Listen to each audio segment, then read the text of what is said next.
mooy les 21h09 ca prison Rebeuss bu Ndakaaru jot fépp ci biir Sénégal ñu ne depuis fan yi rek cay heure ñu ngi dégg ñuy alerté bu baax ci wér-gu-yaram ak journaliste bi di Pape Alé Niang doon ragal sax nag ak dundam ba tax na ay jegeñaaleem ay mbokkam ñi ngi doon xamle daal ne moom mi ngi dund lu metti daanu woon malaise ba sax ay avocat am di demandé mu arrêté lii di grève de la faim bi ngir mën a jël ay garabam.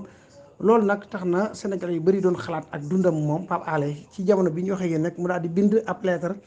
te kaso ba mu nekk jébbal ko Sénégalais yi lettre bi mi ngi ciy wax cher Sénégalais ne sama mbokki Sénégalais yi maa ngi leen di xamal ne maa ngi dund gu metti jamono bi di dund loo xam ne lu kenn mënut a nettali la waaye nag nee na maa ngi jël témoin ñii di mbokki Sénégalais yi ak waa bitim réew ñëpp di leen xamal ne daal. mi ngi nekk ci kaso boo xam ne kaso bu jaarul yoon la bu amul benn yoonal la ci leen ko tëj jamono bii te nee na taamu naa faatu ak sama ngor ci biir kaso bi kër di faatoo lii di hôpital bu Rëbës. beneen bi tamit nee na benn bindkat bu mag wax na ne daal amul dara lu ñuy ragal ci deet ndax moom tax nee na dundam bii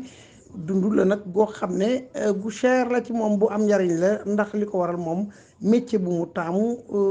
doon ko def ci manière boo xam ne daal mi ngi ci doon défendre dignement lépp loo xam ne daal ñeel na peuple sénégalais bi ci biir loolu nag nee na mu ngi sàkku ay ñaan ci sénégalais yi di leen wax rek nañ ko gën a ñaanal di dénk boppam yàlla mi nga xam ne moom mooy borom dëgg te moo yore àtte gi mi ngi ko jeexal nag que Dieu veille sur le Sénégal Papa FPG fédération des présidents de l'OFAC xibaar yi tey nag talaata ñett fan ci mois de janvier 2023 22h 10 minutes Sénégal ci xibaar bi la xam nga ne ginnaaw génn àdduna ak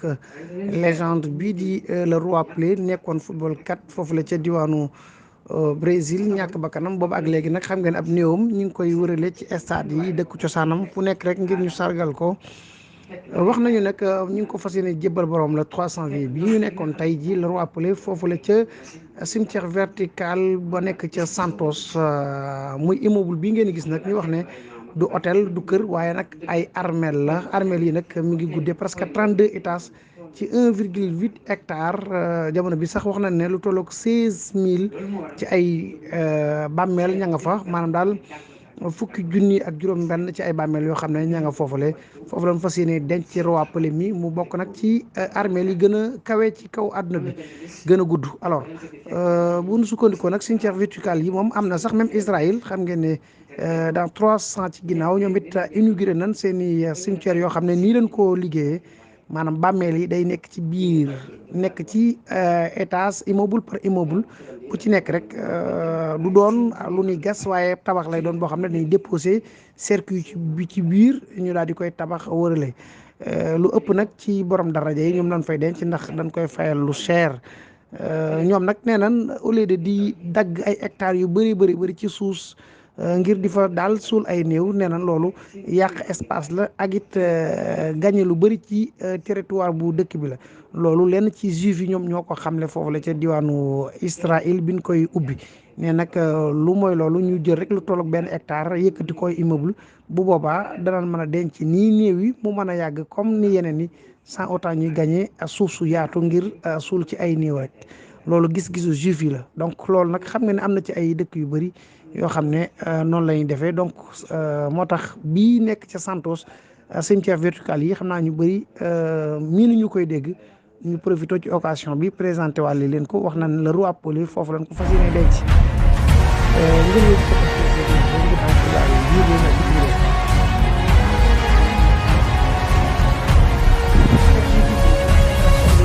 wasat ci xibaar yi tey la talaata di ñetti fan ci mois de janvier 2023 19h jot na ba teg 33 minutes fii ci Lomé capitale bu Togo 21h jot na ba teg fanweeri simili ak ñett ca Caire capitale bu Égypte ci xibaar bi la ñu ne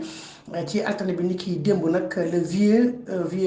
sarcopage vert boo xam ne daal dinay ñëw foofu la ca diwaanu Caire di capitale bu Égypte moom nag am na lu tolloog ñaari junni ak juróom-ñaar téeméeri at ginnaaw bi ñu ko sàccee yóbbu ko ci benn musée bu nekkoon foofu la ca Amérique ca Texas moom nag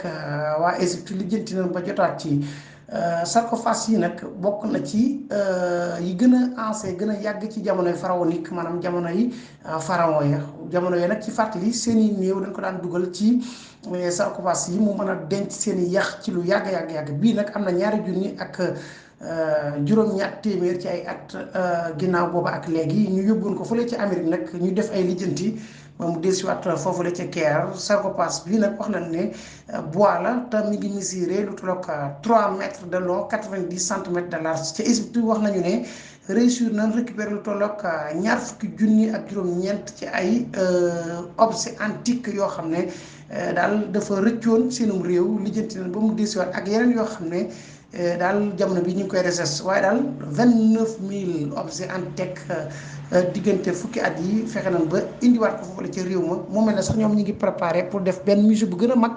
ngir dajale fa yëpp pour visite yi di gën di fa am xam ngeen am na ay musée waaye nag bëgg nañu dajale lu ëpp ci bu ko defee lenn ci njeexantalu taw pharaon yi ci jamono yi yonent yàlla Moussa ak lu ko jiitu ca ginnaaw. nit ñi di mën a am seen jeexit ba buñ demee ci bërëb yooyu la di ko fa mën a fekk waaye nag xam ngeen ne ci tension yi am ci réew mi léeg-léeg occidentaux yi dañ fay ñëw di sàcc lenn ci bagage yooyu la di ko yóbbu ci seen ay musée loolu nag ñoom ñu di ci toppaat ci nu mu gën a yaatoo ministre de l'extérieur démb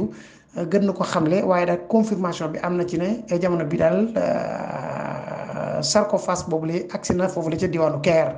ñu ngi topp xibaar FPG bi